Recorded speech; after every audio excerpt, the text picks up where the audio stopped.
नमस्कार। आज की इस विशेष चर्चा में आपका स्वागत है। आज 9 अगस्त 2025 है और हम बात कर रहे हैं आज की महत्वपूर्ण समसामयिक घटनाओं पर, खास तौर पे यूपीएससी की तैयारी करने वालों के लिए। ये है भाग 1। नमस्कार। जैसा आप जानते हैं, हमारा उद्देश्य है स्रोतों से सबसे महत्वपूर्ण जानकारी निकालना। हो सकता है कुछ विषयों पर हमने पहले भी बात की हो, तो ये एक रिवीजन भी हो सकता है। बिल्कुल। चलिए शुरू करते हैं। प्रधानमंत्री ने प्रोफेसर एम.एस. स्वामीनाथन की 100वीं जयंती पर एक अंतर्राष्ट्रीय सम्मेलन का उद्घाटन किया है। सम्मेलन का विषय है सदाबहार क्रांति, जैव खुशी का मार्ग।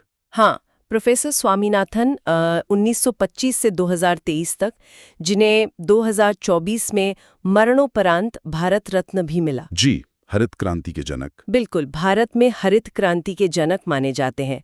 उन्हें रैमन मैग्से से पहला विश्व खाद्य पुरस्कार जैसे कई सम्मान मिले। उन्होंने उच्च उपज वाली किस्मों, मतलब गेहूं, चावल, आलू, इनके विकास में बहुत काम किया। और ये सदाबहार क्रांति की अवधारणा, हाँ, ये जरूरी है। सदाबहार क्रांति का मतलब था उत्पादकता बढ़ाना, लेकिन बिना पारिस्थितिक नुकसान के, मतलब सस्टेनेबल तरीके से। उन्होंने क्रॉप कैफेटेरिया की भी बात की और राष्ट्रीय किसान आयोग की अध्यक्षता भी की थी। अच्छा, यानी सतत विकास पर उनका जोर था। अब बैंकिंग की तरफ चलते हैं। एयू स्मॉल फाइनेंस बैंक को यूनिवर्सल बैंक लाइसेंस मिलने की सैद्धांतिक मंजूरी मिली है। हाँ, रिजर्व बैंक से।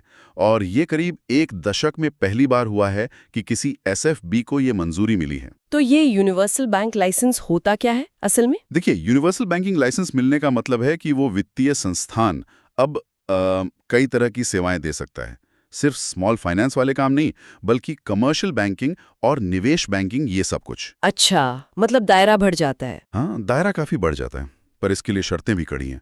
जैसे कम से कम 5 साल का अनुसूचित दर्जा होना चाहिए, स्टॉक एक्सचेंज पर लिस्टिंग जरूरी है, 1000 करोड़ रुपए की नेटवर्थ हो, पिछले 2 साल में मुनाफा कमाया हो और एनपीए भी निर्धारित सीमा में हो। और ये एसएफबीज शुरू कब हुए थे? ये स्मॉल फाइनेंस बैंक की शुरुआत 2014-15 के बजट में हुई थी, खासकर वित्तीय समावेशन को बढ़ाने के लिए। समझ गया। चलिए, अब संसदीय समितियों की रिपोर्ट्स देखते हैं। जी।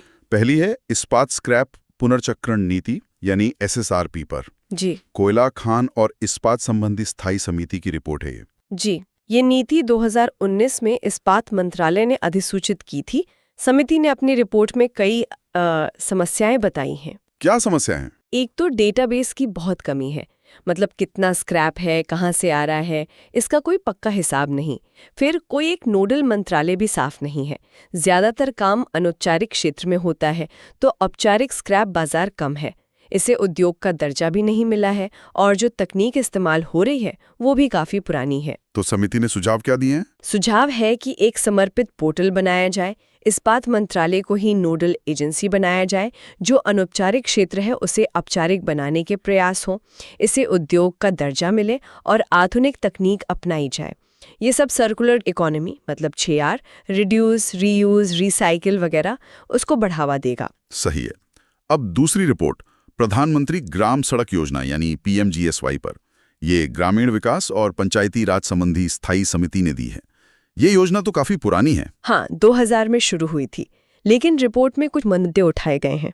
जैसे कई बार ठेकेदार बहुत कम बोली लगाकर ठेका ले लेते हैं, जिससे निर्माण की गुणवत्ता पर असर पड़ता है। अच्छा, लो बिडिंग की समस्या। हाँ, और परियोजनाओं में देरी भी होती है।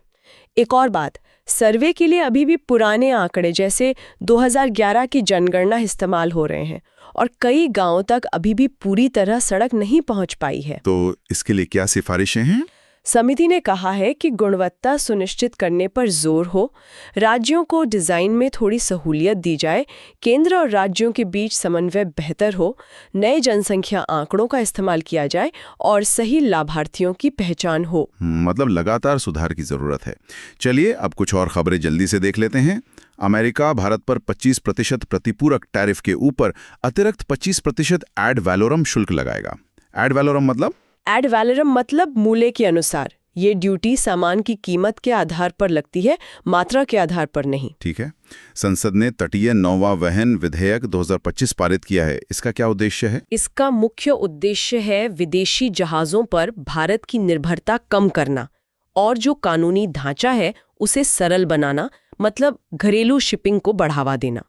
एक खोज भी हुई है छत्तीसगढ़ में, भारत की पहली निकल कॉपर प्लैटिनम समूह तत्व NiCOPge सल्फाइड खोज। ये खनिज क्यों महत्वपूर्ण है? ये क्लीन एनर्जी, ईवी बैटरी और रक्षा क्षेत्र के लिए बहुत जरूरी हैं। तो भारत में इनकी खोज आत्मनिर्भरता के लिए एक बड़ा कदम है। और पश्चिमी घाट में लाइकेन की नई प्रजाति मिली है, ओलोग्राफा एफ्यूजोस्फेरिडिका। हाँ, लाइकेन पर्यावरण के अच्छे संकेतक होते हैं। ये कवक और शैवाल का सहजीवी संबंध है। रक्षा क्षेत्र से भी खबर है, चीफ ऑफ डिफेंस स्टाफ ने साइबर स्पेस ऑपरेशंस और एम्फीबियस ऑपरेशंस के लिए संयुक्त सिद्धांत जारी किए हैं। जी, ये सशस्त्र बलों के बीच और ज्यादा समन्वय और एकीकरण को दिखाता है। साइबर सिद्धांत एकीकृत रक्षा और हमले की क्षमताओं पर केंद्रित है और एम्फीबियस सिद्धांत समुद्री, वायु और भूमि बलों के एकीकरण का मार्गदर्शन करेगा।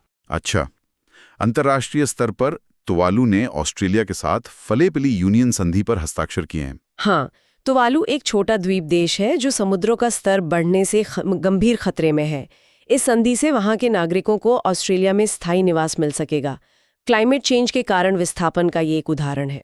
भारत में संयुक्त राष्ट्र महिला का शी लीड्स 2 कार्यक्रम शुरू हुआ है। हाँ, इसका उद्देश्य है सार्वजनिक और राजनीतिक नेतृत्व में लैंगिक समानता को आगे बढ़ाना, मतलब महिलाओं की भागीदारी बढ़े। और आखिर में तुर्कमेनिस्तान में लैंडलॉक्ड डेवलपिंग कंट्रीज LLDCs पर तीसरा संयुक्त राष्ट्र सम्मेलन शुरू हुआ है। जी, इसमें आवाजा प्रोग्राम ऑफ एक्शन APOA के कार्यान्वयन पर ध्यान केंद्रित किया जा रहा है, जो इन भूमिबंद विकासशील देशों के विकास से जुड़ा है। तो ये थी 9 अगस्त भाग 1 की कुछ प्रमुख सुर्खियां और उनके विश्लेषण। हमने कृषि क्रांति से लेकर बैंकिंग सुधार, बुनियादी ढांचा, खनिज खोज और राष्ट्रीय सुरक्षा तक कई अहम विषयों पर बात की है। जैसे प्रोफेसर स्वामीनाथन ने सदाबहार क्रांति की बात की, जो सतत विकास पर जोर देती है, वैसे ही आज की अन्य खोजें और नीतियां, चाहे वो महत्वपूर्ण खनिज हो या साइबर सुरक्षा सिद्धांत या फिर स्क्रैप रिसाइकलिंग नीति, जी, ये सब मिलकर भारत के सतत और आत्मनिर्भर भविष्य के निर्माण में कैसे योगदान दे सकती हैं, इस पर मतलब सोचा जा सकता है। बिल्कुल। उम्मीद है ये चर्चा सुनने वालों के लिए उपयोगी रही होगी। अगर आपको ये जानकारी महत्वपूर्ण लगी तो कृपया इसे लाइक करें और चैनल को सब्सक्राइब करें। जल्दी मिलेंगे अगले भाग के साथ। धन्यवाद। धन्यवाद।